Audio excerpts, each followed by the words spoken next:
Yes, আমরা দেখতে পাচ্ছি আমাদের নূর ইসলাম মোল্লা ভাই, উনি একজন কমান্ডার এবং বাংলাদেশ আওয়ামী মুক্তিযোদ্ধা লীগ এবং অনেক বড় বড় কাজ উনি করেছেন এবং মুক্তিযোদ্ধা হিসেবে শুধু মাঠে ছিলেন, এখনো আছেন, আগামীতেও থাকবেন। আমরা আমাকে সবচেয়ে বেশি ভালোবাসেন নূর ইসলাম মোল্লা ভাই, এই জন্য ওনাকে দিয়ে আমি শুরু করলাম। বাকিরা একটু কম ভালোবাসে এই কারণে। তুমি রাখো, তুমি সব। আচ্ছা, যাই হোক, তো ওনাকে দিয়ে শুরু করলাম। আচ্ছা, আমাদের আরো মুক্তিযোদ্ধা আছে। আচ্ছা, আমরা নামগুলো জেনে নিব। নূর ইসলাম মোল্লা ভাই, হ্যাঁ,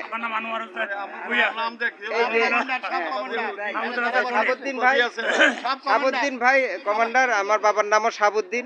যাই হোক, বোঝা যাচ্ছে আমার বাবা খুব কঠিন ছিল মুক্তিযুদ্ধে, কারণ আমাদের বাড়িতে, আমাদের এই ফেনীর সাগনাইয়া থানা গোপাল ইউনিয়নে আমাদের বাড়ি হচ্ছে নিষ্কুঞ্জরা। তো শাহাবুদ্দিন, আমার বাবা খুব কঠিন ছিল, তো চেহারাটা আমার বাবার মতোই, তো খুব খুব না, কথাবার্তা খুব ছিল, কারণ স্ট্রং ছিল এরকমই। এই যে শাহাবুদ্দিন ভাই আমার বাপের নামের বাপ, তো এটা বোঝা যাচ্ছে যে সত্যি সত্যি বাপ, আমি সেই বাপেরই ছেলে। তো দেখলাম যে আমার বাবা সবসময় কোনো সুযোগ সুবিধার পরোয়া করতো না এবং উনি খুব বলিষ্ঠভাবে, কারণ মুক্তিযোদ্ধা সংগঠক ছিল, কোনো সুযোগ সুবিধার জন্য তারা কিন্তু মুক্তিযুদ্ধে অংশগ্রহণ করেনি।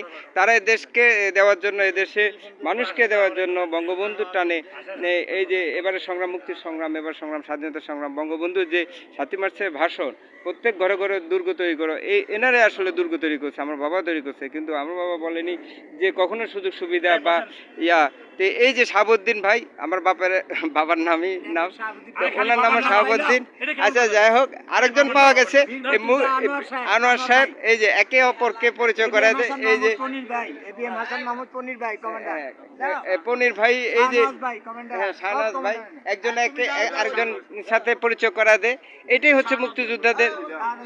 হ্যাঁ, শাহনাজ ভাই, আর এটা হচ্ছে যে পনির ভাই, পনির ভাই।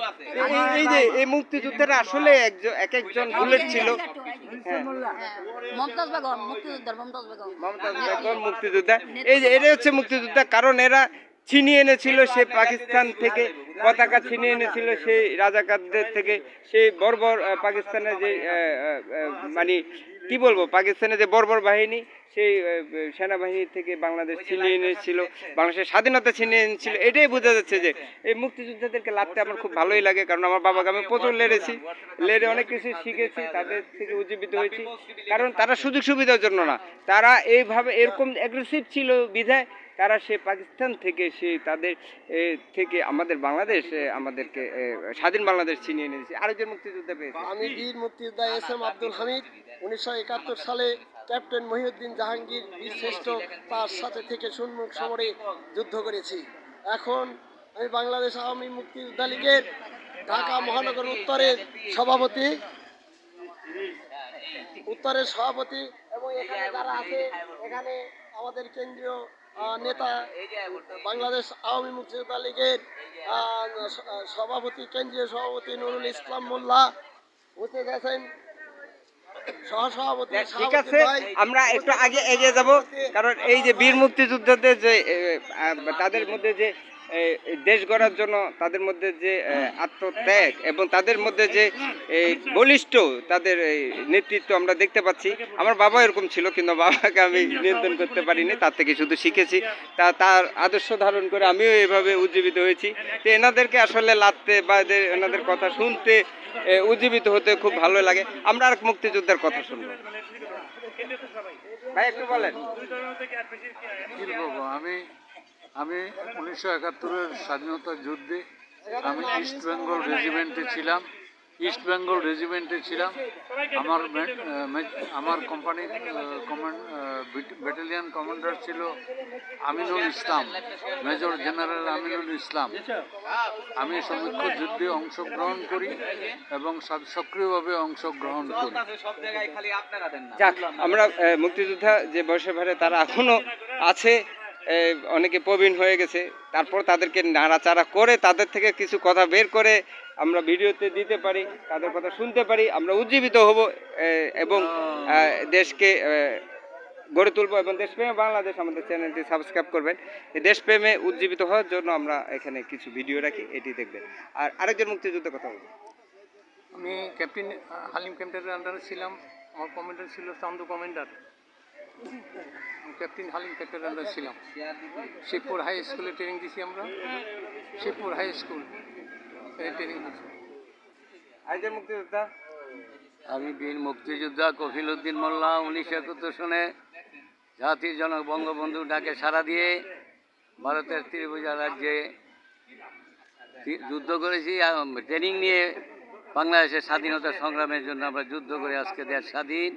আমরা অধ্যক্ষ আব্দুল আহাদ চৌধুরীর নেতৃত্বে বাংলাদেশ মুক্তিযোদ্ধা কেন্দ্রীয় কমান্ড কাউন্সিলের পক্ষ থেকে আমরা বঙ্গবন্ধুর আজকে স্মৃতিতে 1975তম বাংলাদেশ আওয়ামী লীগের 75তম প্রতিষ্ঠা বার্ষিকীতে আজকে আমরা বঙ্গবন্ধু প্রতিকৃতিতে আমরা মাল্যদান করব, ফুলে তোড়া দেবো। এই জন্য আমরা এখানে এসেছি। জয় বাংলা, জয় বঙ্গবন্ধু।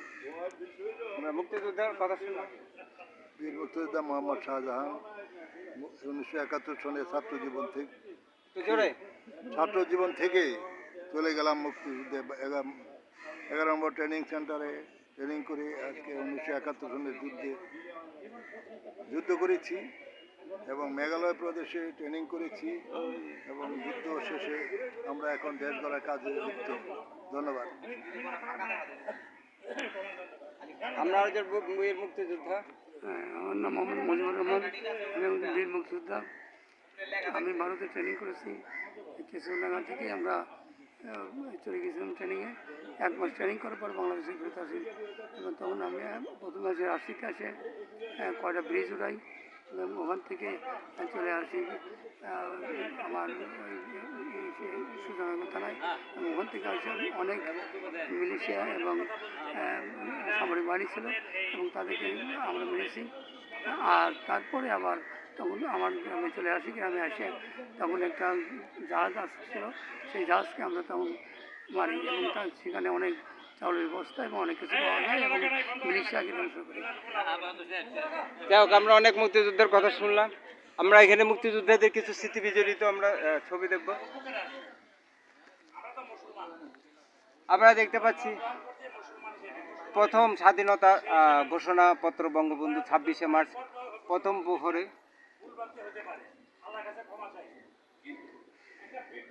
বঙ্গবন্ধু স্বাধীনতা ঘোষণাপত্র আমরা দেখতে পাচ্ছি। এবারে সংগ্রাম, স্বাধীনতা সংগ্রাম, এবার সংগ্রাম মুক্তির সংগ্রাম। রক্তদান দিয়েছি, রক্ত আরও দেব, ঘরে ঘরে দুর্গ তৈরি করো। এবার সংগ্রাম আমাদের মুক্তির সংগ্রাম, এবার সংগ্রাম স্বাধীনতার সংগ্রাম। বঙ্গবন্ধু সেই 7 মার্চের ভাষণটি দেখতে পাচ্ছি এবং এখানে আমরা দেখতে পাচ্ছি যে মুক্তিযুদ্ধে যে বীরঙ্গনা এবং পাকিস্তান বর্ব বাহিনী কীভাবে লুঙ্গি খুলে দেখছে যে মুসলমান না হলে তাদেরকে হত্যা করা হচ্ছে, তাদেরকে লাথি মারা হচ্ছে।